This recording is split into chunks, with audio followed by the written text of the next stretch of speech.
Well, hello, boys and girls. It's Mrs. Baker, and today I am joined by my very sneaky sheep. They'll come out to say hello, but we have a ewe named Shana and a ram named Lokie. And in honor of them, I'm going to read the book Sneaky Sheep by Chris Monroe, and I hope you enjoy it. Are you ready to listen? Because I'm ready to read. Here we go. Let me get on my red reading glasses. Are you ready, Shana and Lokie? All right then. Sneaky Sheep by Chris Monroe. I like how you're listening carefully, boys and girls. Sneaky Sheep by Chris Monroe. Oh, look at them. They're sneaky, all right, aren't they? Rocky and Blossom lived in a meadow on the mountain. Come on, you can get closer. They lived with 147 other sheep and a sheepdog named Murphy. Now, Murphy watched over the sheep. He made sure they all stayed in the meadow. But Blossom and Rocky did not want to stay in the meadow. Why do you have to stay in this meadow? I want to explore.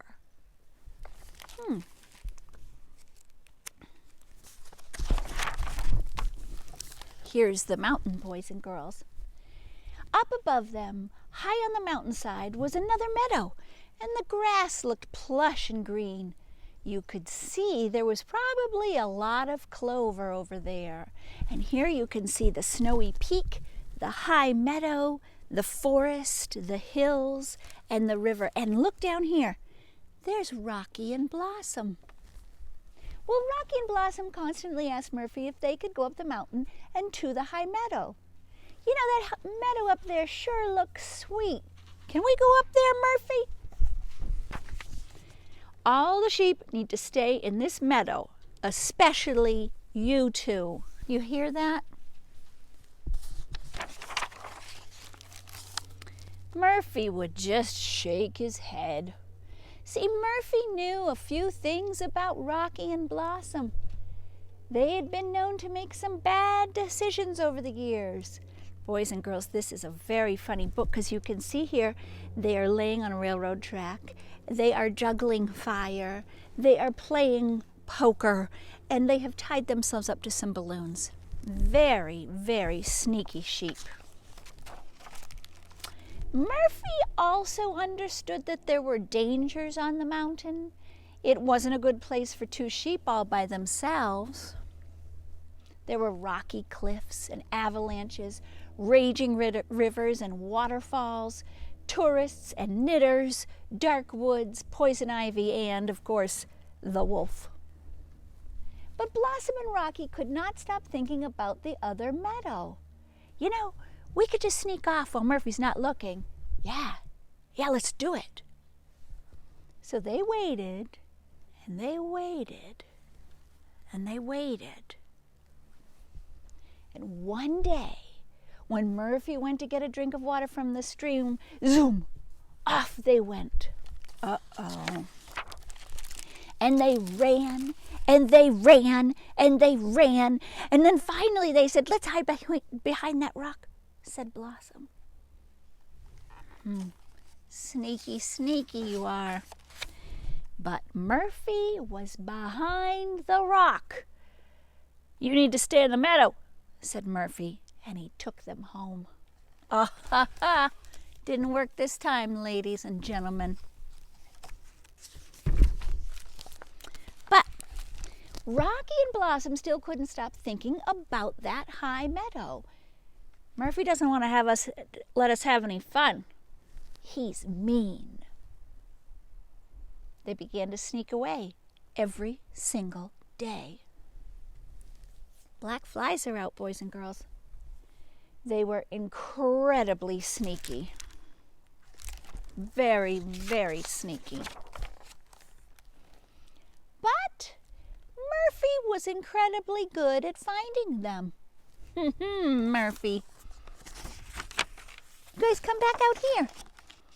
You want to say hi to the kids? Come on. Well, one morning, Murphy had to help a lamb get his foot out of a gopher hole, and Blossom and Rocky made their getaway again. This time we'll hide in the forest. Good idea. He'll never think to look at us there. And they ran as fast as they could again.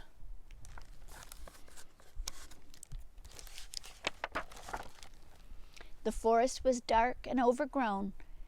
The two sneaky sheep ran for a very long time. I bet they're almost there.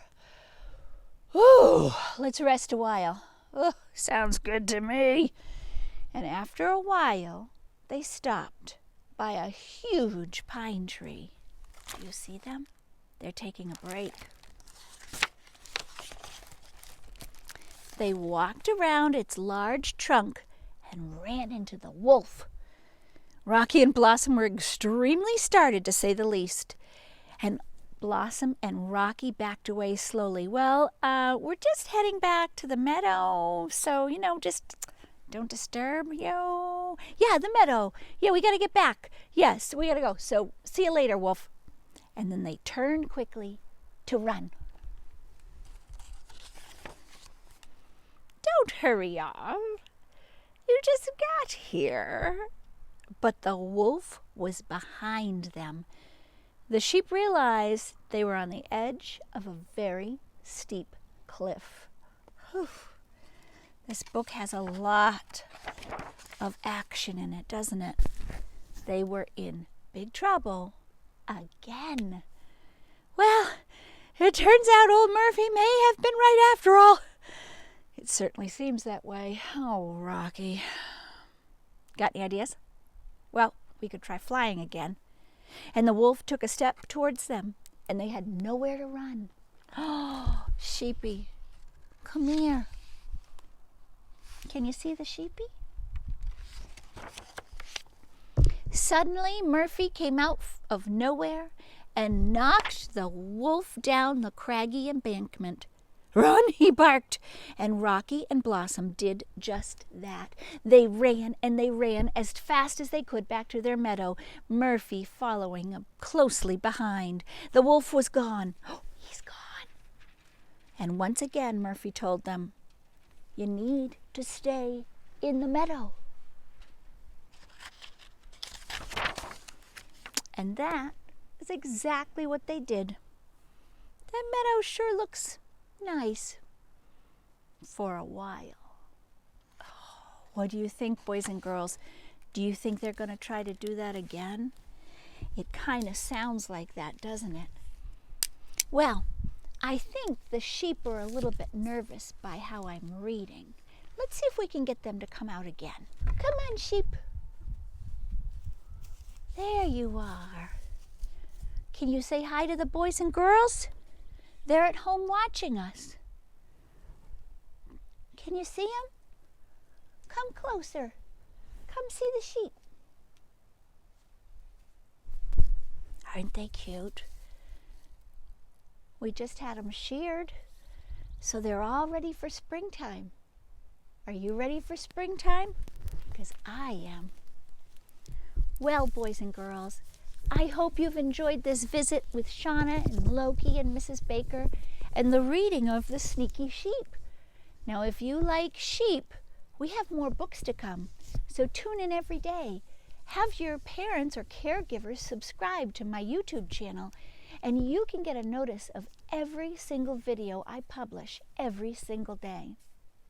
Well, I have to say that according to Fair Use Guidelines, this has been a production of Baker Company in cooperation with Elkins Public Library in the town of Canterbury. This was made for not-for-profit educational use only and cannot be copied or sold without written permission of myself, Elkins Public Library, or the town of Canterbury. I hope you'll join me again, because remember, I love you and I'm so proud of you.